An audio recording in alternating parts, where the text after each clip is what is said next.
Escola Bíblica Discipuladora, Segunda Igreja Batista em Pavona. Descubra a nova vida em Cristo. O companheiro da nova vida, o Espírito Santo. Aula 3. Espírito Santo. Ter amigos é uma das grandes necessidades do ser humano. Como é triste não tê-los.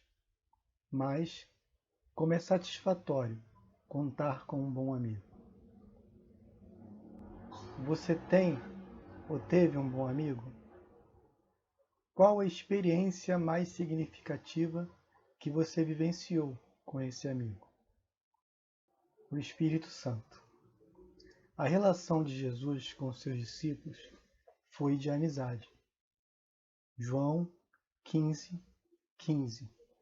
Eu não chamo mais vocês de empregados, pois o empregado não sabe o que o seu patrão faz, mas chamo vocês de amigos, pois tenho dito a vocês tudo o que ouvi do meu Pai. Jesus não está mais fisicamente entre nós. Então, como podemos desenvolver um relacionamento com Ele? Lembre-se, quando Jesus ascendeu ao céu, Ele disse que os discípulos não ficariam sozinhos. Em sua opinião, qual o significado dessas palavras de Jesus? Disse Jesus: E eu pedirei ao Pai, e Ele lhes dará outro conselheiro, para que estar com vocês para sempre, o Espírito da verdade.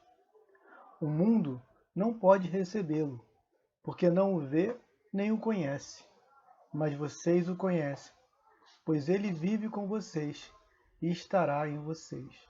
João 14:16 e 17. Quem Jesus disse que era? O Espírito Santo. E segundo Jesus, o Espírito Santo é o outro auxiliador. Mas quem é o Espírito Santo? O Espírito Santo é Deus e também é uma pessoa. Sendo o Espírito Santo Deus, em sua opinião, quais são algumas características de Deus? As principais características de Deus são iniciadas pelo prefixo oni, que significa todo. Deus é onipresente. Ele está em todos os lugares. Deus é onipotente, pois tem todo o poder.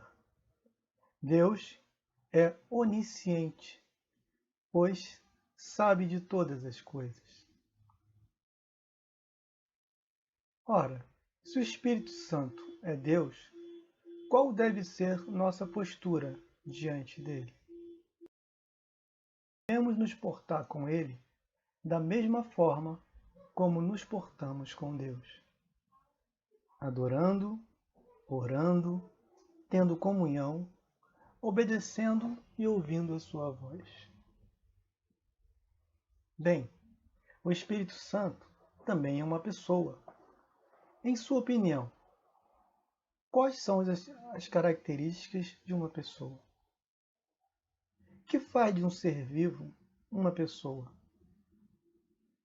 Temos 3 características principais de uma pessoa, e são elas: a capacidade de amar, a capacidade de se emocionar e a capacidade de desejar.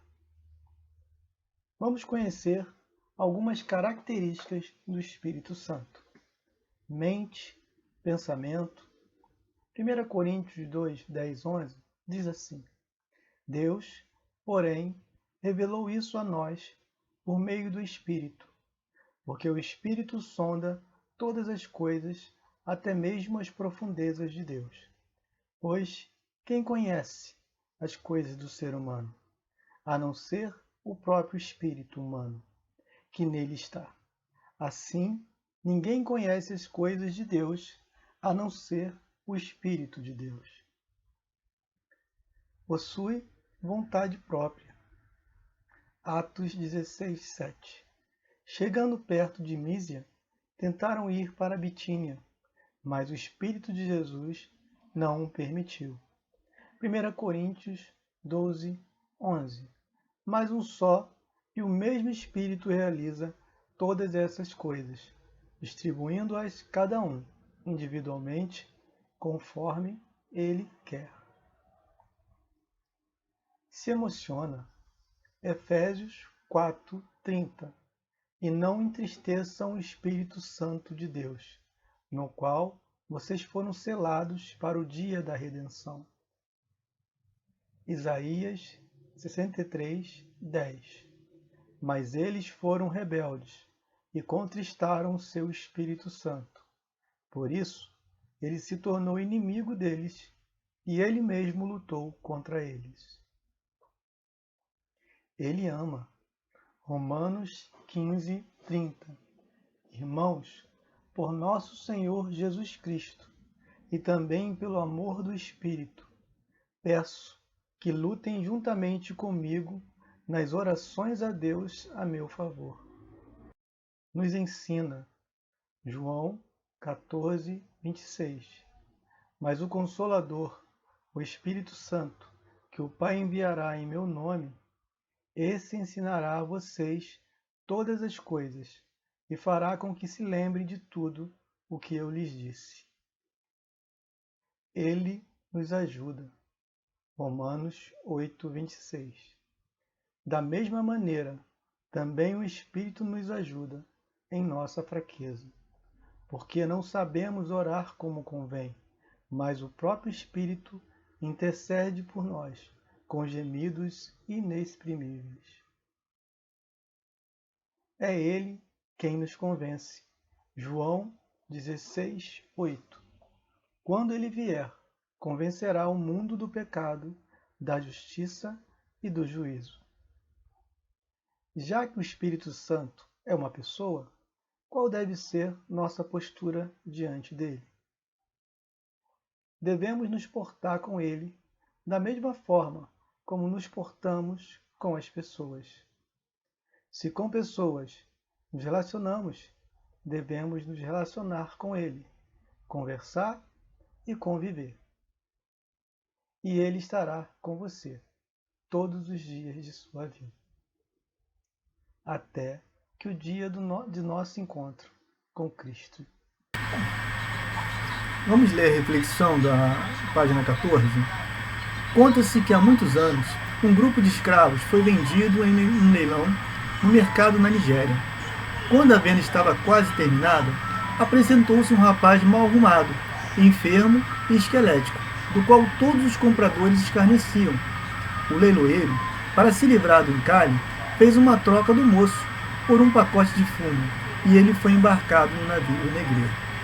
O barco foi perseguido e capturado por um navio britânico, que desembarcou os escravos em Serra Leoa, onde foram postos em liberdade.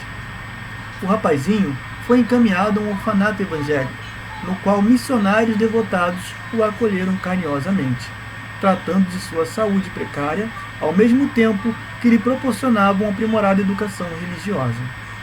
Anos mais tarde, teria lugar uma imponente cerimônia na Catedral de São Paulo, em Londres, na presença dos mais altos representantes da Igreja Anglicana e de estadistas do Império Britânico, porque na oportunidade ia ser ordenado o primeiro bispo da Nigéria. O clérigo levado ao episcopado era um moço que fora trocado em um leilão, como refúgio por um pacote de tabaco.